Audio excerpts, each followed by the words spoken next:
What's up, everyone?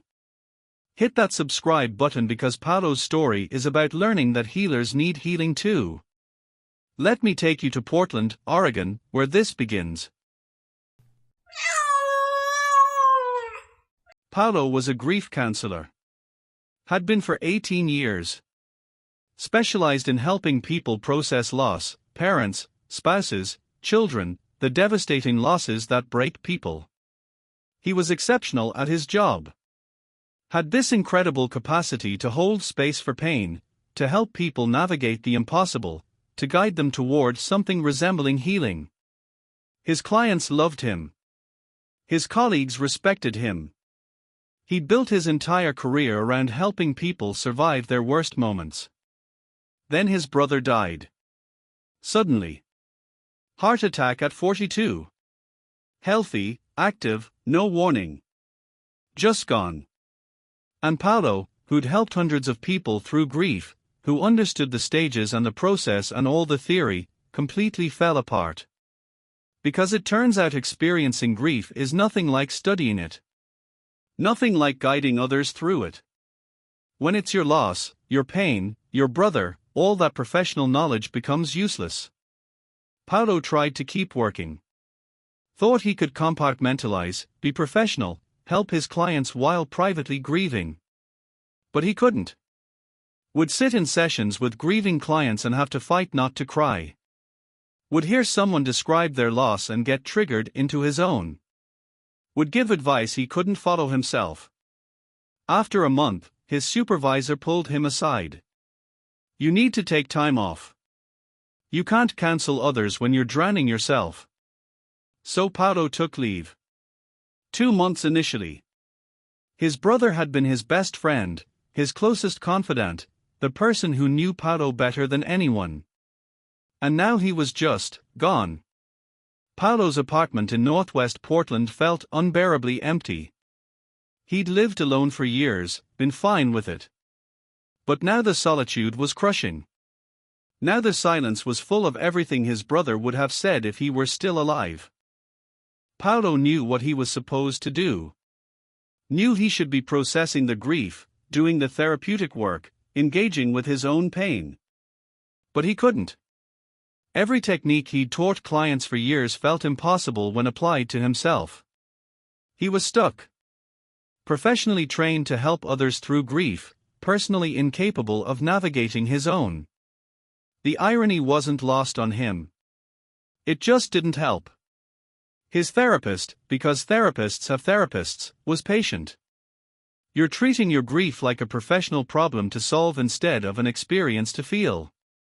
You need to stop being a therapist and start being a griever. But Paulo didn't know how. Had spent 18 years in therapist mode. Didn't know how to just feel without analyzing, without processing, without trying to fix. Winter in Portland is gray. Endlessly gray. Paulo was barely functioning. Would wake up, stare at the ceiling, force himself to eat something, go back to bed. His leave got extended. 3 months. Then 4. He wasn't getting better. Wasn't processing anything. Just existing in this foggy space of unprocessed grief and professional shame that he couldn't heal himself. January, freezing rain that characterizes Portland winters. Paulo forced himself outside, his therapist's insistence that he needed to move his body, be in the world.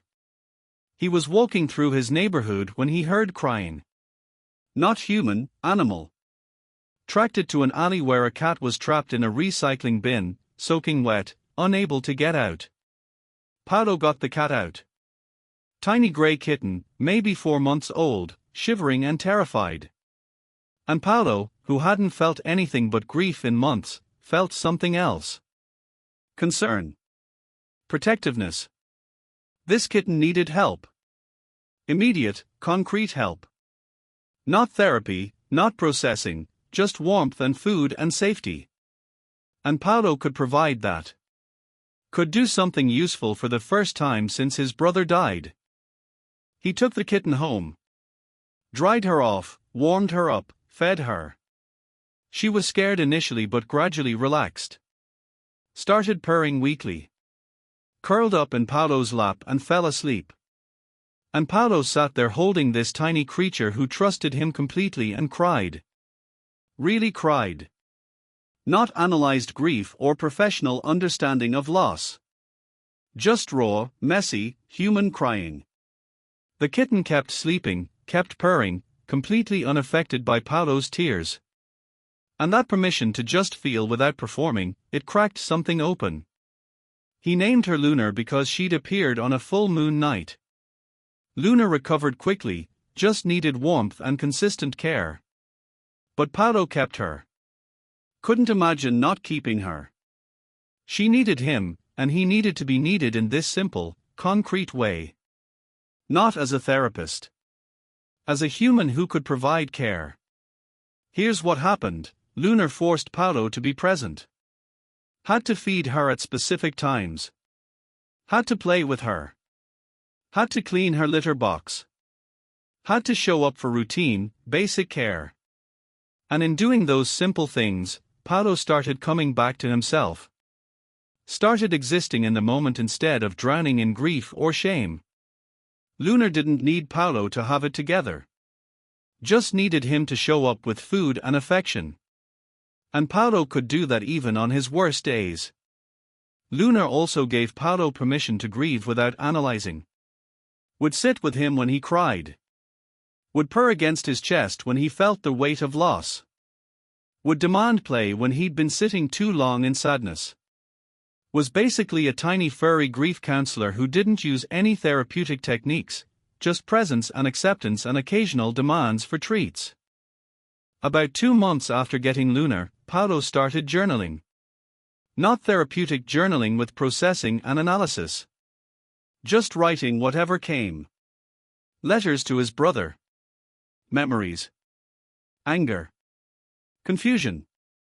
All the messy, unprocessed stuff he'd been trying to organize into therapeutic frameworks. Lunar would sit on the desk while he wrote, occasionally walking across the page. And somehow her presence made it okay to be messy. To not have answers. To just feel. Paulo started going to a grief group. Not as a facilitator, as a participant.